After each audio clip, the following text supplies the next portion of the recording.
Hello everyone, today we are going to discuss about the vegetative mode of reproduction. So we are going to discuss some of the vegetative propagules. So here I am having some of the vegetables which are generally we are eating.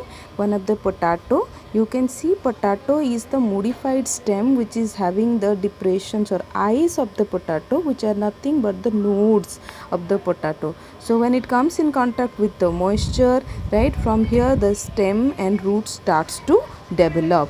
This is a ginger. This is a modified form of the stem, and it is a rhizome, the vegetative rhizome. Here also you can see these are the nodes, and these nodes, from these nodes the new plant starts to develop.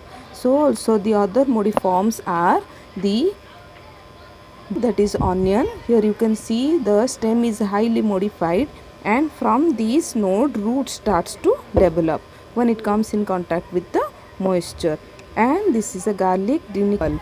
Okay, here also you can see these are the stems. Here you can see this is a modified root. The primary root here is modified into a swollen storage of the food material and also for the propagation. And in radish also, okay, see, right. Now some of the aerial, subaerial, right, modification here you can see is a oxalis.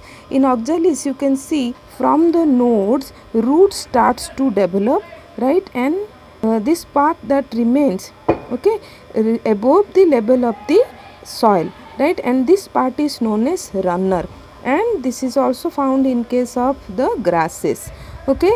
And from the node the root that develops and it grows very faster, right, through the runner. Okay, now you can see this is a chrysanthemum plant. In chrysanthemum also you can see from the lower part of the stem a small stem that arises, and you can see the roots are present above here.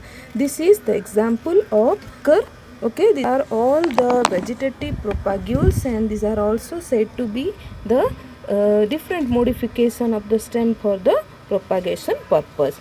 This is a very old plant of jasmine, and in this plant also you can see, right, how from this part, from the lower part of the stem, from the lower part of the stem a new branch that is developed.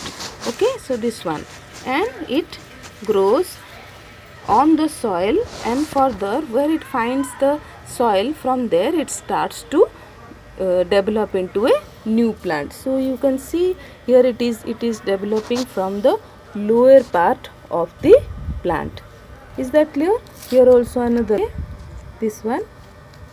Okay, so these are the different type of modifications. Thank you.